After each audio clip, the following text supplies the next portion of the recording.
shit happens that involves cancer. To all of you, 11 minutes left. 11 minutes. I'm not a big fan of Steve Jobs, personally. What are you talking about? I don't know. I just don't understand what the big deal was with that guy. I don't get it. He's like Edison. I don't know. He invented all this stuff to everybody. What are you talking about? But did he? Yeah, I'm a loner, man. I don't like people. So...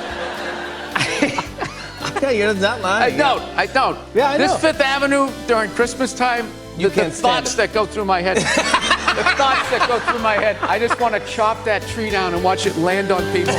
One after another, just fucking one. Two to the back of the head.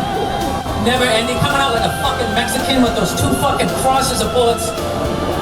I just blow all your fucking brains out. I would really enjoy blowing everybody's brains out. Just the next day, somebody mopping up the 3 pounds of fucking brains that are actually in this goddamn crowd. 1 minute left in the period.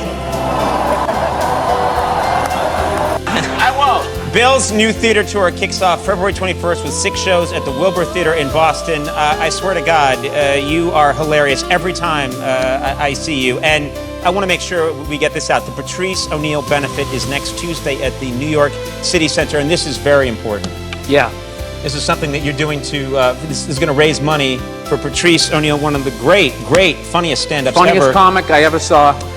Unfortunately, passed away. I'm going to try to get through this. And,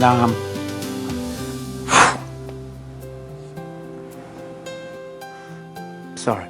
That's all right. By doing this, you're going to raise... Money for his mom. Money for his mom. And his wife. And this is huge. This is huge. Patrice O'Neal benefit next Tuesday at the New York City Center. You're a hilarious man. More important, you're a very good man. Bill Burr, thank you very much. You had a great time. Be right back. Ed Sheeran. The story of Bill Burr and the Riyadh Comedy Festival is not a small footnote. It's a rare moment when comedy and global politics collided in a very public way. Yet 6 months on, the way parts of social media and fandom continue to react to Bill's decision suggests something less like criticism and more like persistent obsession. In September 2025, Bill Burr joined a lineup of international comedians, including Dave Chappelle and Louis C.K., to perform at the Riyadh Comedy Festival, a government-sponsored comedy showcase in Saudi Arabia. The event was part of the country's larger strategy to position itself as a hub for entertainment under what it calls Vision 2030. However, it drew criticism from human rights organizations and fellow comedians because it was funded by a regime with a documented record of human rights abuses, censorship, and punishments that drew serious ethical concerns from observers. How would you assess Saudi Arabia's human rights record compared to other countries around the world and in the region? Well, it often isn't it isn't very helpful to do a comparison and saying one is better than the other in this. But I must say that, Saudi Arabia has one of the worst records in the region for all the reasons that you just enumerated.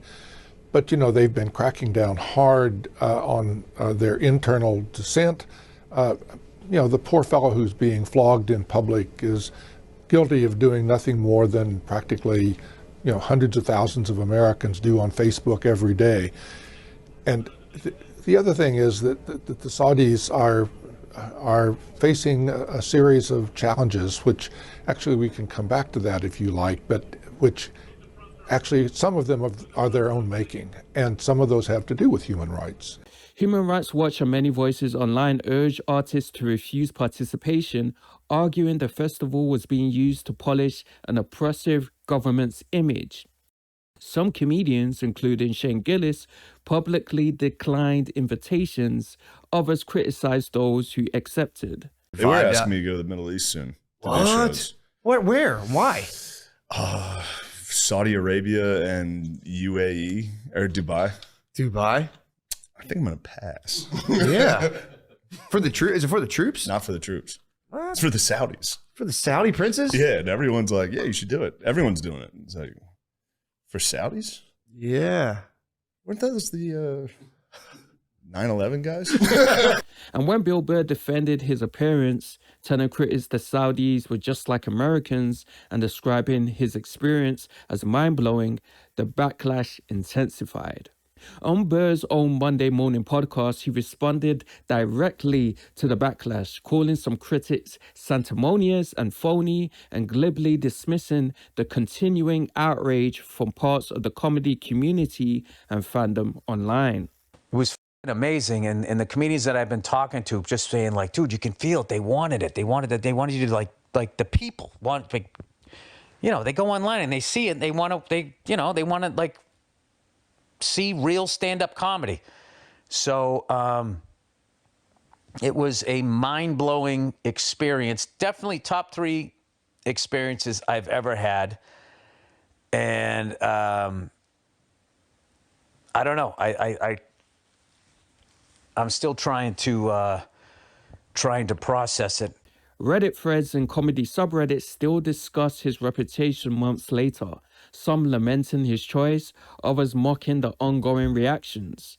One thread characterized his situation as a reputation torched by the Saudi gig, with posters suggesting his audience has dwindled or that Burr has permanently lost credibility among some of his former fans. That's where the debate often stops being about comedy and starts feeling like personal grievance. Bill Burr is a comedian whose material has always been unapologetically provocative. His career spans decades, from relentless touring to a weekly long-form podcast where he shares opinions on everything from sports to culture, and he has never shied away from offending. Yet the continued redisplaying of the Riyadh incident in virtually every thread about him suggests a fixation rather than organic critique. It's worth contrasting that with what Bill has actually been doing since the controversy blew up.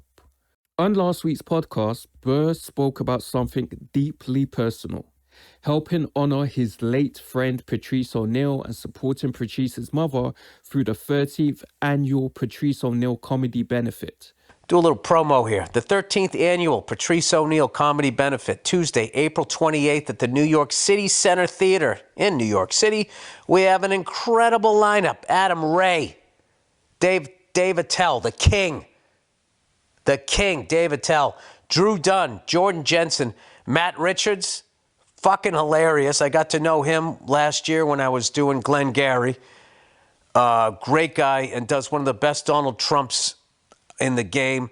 Zarna Garg, who I got to know. Where the hell did I meet? I think I met her at Comics Come Home. Hilarious. And myself. And as always, the great Rich Voss will be our MC, and we might even have a special guest drop in. In fact, I think I know we do at this point. Tickets go on sale right now. They can be purchased at Patrice Comedy Benefit Live. .live, sorry. Patrice Comedy Benefit .live. All the proceeds go to Patrice O'Neal's mom. That's it. We take care of her because he was taking care of her. And, he died way too young, and his mom had a lot more life to live. So we've made sure that we picked up where he left off, and it's one of my favorite things to do. Shout out to Maureen Tarrant, who's the engine behind the whole thing. She produces it every year, and other than paying to rent out the fucking venue, all the money, everybody works for free. It's fantastic. It's a great thing. So come down and be a part of it. Burr and Patrice were close, both comics influenced by the same New England comedy roots. And even after Patrice's death, Burr has continued to speak about that friendship and assist his family. That's meaningful in a way far beyond a single show, yet it's rarely discussed in the same channels that obsess over the Saudi performance. This is not to excuse or avoid the ethical questions around performing in countries with poor rights records. That's a valid debate, and comedians, like any artist, can be critiqued for their choices. Even within the comedy world, responses varied. Some openly called the festival embarrassing or accused participants of helping whitewash abuses, while others defended the idea of performing comedy anywhere. But there's a difference between holding someone accountable for a choice and revisiting the same grievance every single week as if nothing else about them has happened since then. I mean, it's absolutely ridiculous, guys. I gotta be honest. Month in, month out, week in, week out, every day I'm seeing comments upon comments hating on Bill Burr. Like, I mean, we need to elevate past this. Bill's decision was a singular point in time tied to a larger global discussion about art, censorship, and culture. Yet the online reaction to it often behaves as if Bill Burr personally rewrote those global dynamics just by accepting a gig. And when fans start policing every new piece of his work, every video comment, every social post, every podcast drop, you begin to ask, is this really critique or is this obsession? Because if you scroll through the same comment patterns over and over, we will never forgive you, you sold out, you lost your integrity, it bears a strong resemblance to the very behavior critics often decry when it shows up in other contexts. Repetitive, personal, and seemingly disconnected from the broader reality of a person's life and work. Bill Burr is not a saint, nor was he ever marketed as one. He's never shied away from being blunt, provocative, or controversial. That's part of his comedic identity. But he has also demonstrated loyalty and humanity, shown in his relationship with friends like Patrice O'Neal. And it's notable that those stories receive far less attention than the old Saudi controversy. You have no business having a headshot. Howard Feller called. He wants his old teeth back. Look at the space between his front teeth. He looks like a fat 50 Cent. Kill 50 Cent.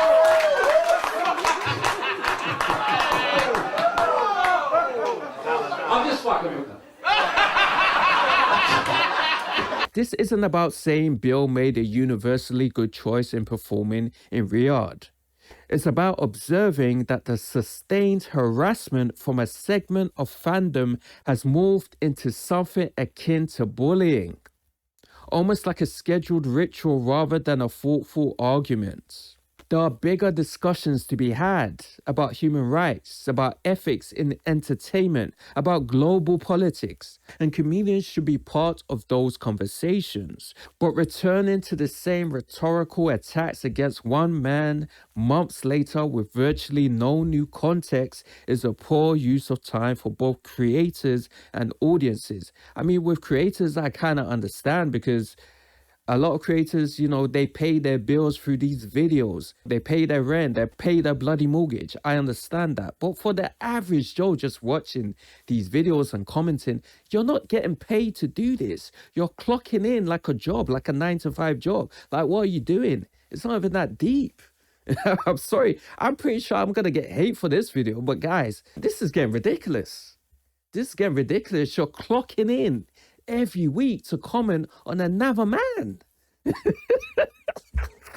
Like, what the hell are you doing?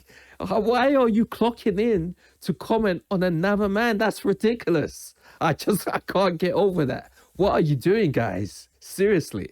Bill Burr's career is far more than one decision. His work, relationships, and even his care for those who came before him should factor into how a person or fan thinks about him. If you disagree with his choices, that's fine. Disagreement is healthy and part of critique. But endless trolling and repetitive comments about the same past moment suggest not accountability, but fixation, obsession. As comedy and culture continues to evolve, the way we engage with dissenting opinions, especially when directed at individuals, says just as much about us as it does about the person we're criticizing.